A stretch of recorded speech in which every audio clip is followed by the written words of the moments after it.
Cancer রোগীদের chemotherapy প্রদানের জন্য পেরিফেরালি ইনস্টার্টেড সেন্ট্রাল ক্যাথেটার বা পিআইসিসি ব্যবস্থা স্থাপন করা হলো আগরতলা অটল বিহারী বাজপেয়ী রিজিওনাল ক্যান্সার হাসপাতালে। প্রথমবারের মতো পিআইসিসি ব্যবস্থা স্থাপন করা হয়েছে বলে জানিয়েছেন আগরতলা অটল বিহারী বাজপেয়ী রিজিওনাল ক্যান্সার হাসপাতালের কর্তৃপক্ষ। ক্যান্সারের আক্রান্ত রোগীদের একই শিরার মধ্যে ক্রমান্বয়ে কেমোথেরাপি প্রদানের ফলে শিরাগুলো নষ্ট হয়ে যায়। তাই এই পেরিফেরালি ইনস্টার্টেড সেন্ট্রাল ক্যাথেটার এর ফলে রোগীরা এখন সহজেই কেমোথেরাপি নিতে পারবেন বলে জানিয়েছেন হাসপাতাল কর্তৃপক্ষ।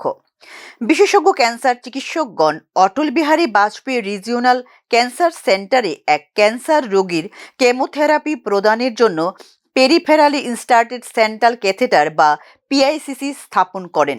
তাতে রোগীদের স্যালাইন থেকে শুরু করে কেমোথেরাপি সবই দেওয়া যাবে। এই প্রক্রিয়াটি করার জন্য ক্যান্সার রোগীদের আগে বহিরাজ্যের বেসরকারি হাসপাতালে যেতে হতো। শুধু তাই নয়, বহিরাজ্যে এই চিকিৎসা অত্যন্ত ব্যয় সাপেক্ষ। রোগীদের কম করেও এর জন্য 1 থেকে 1.5 লক্ষ টাকা ব্যয় করতে হয় বহিরাজ্যে।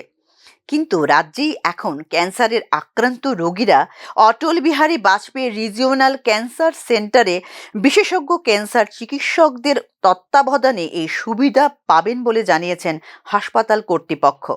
এই মুহূর্তে পিআইসিসি ব্যবস্থাপনার জন্য রোগীদের ন্যূনতম 16,000 টাকা ব্যয় করতে হবে। তবে এই মূল্যটিও আরও কিভাবে কমানো যায় সেই প্রয়াস জারি রয়েছে বলে জানিয়েছেন অটল বিহারী বাজপেয়ী রিজিওনাল ক্যান্সার হাসপাতাল কর্তৃপক্ষ।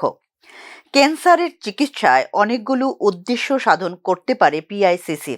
রোগীর শরীরে সূঁচ ঢোকানোর সংখ্যা হ্রাস, ঔষধ বের হয়ে যাওয়া বন্ধ করার পাশাপাশি একসাথে একাধিক চিকিৎসা দেওয়া সম্ভব হয় এই পিআইসিসি পদ্ধতিতে।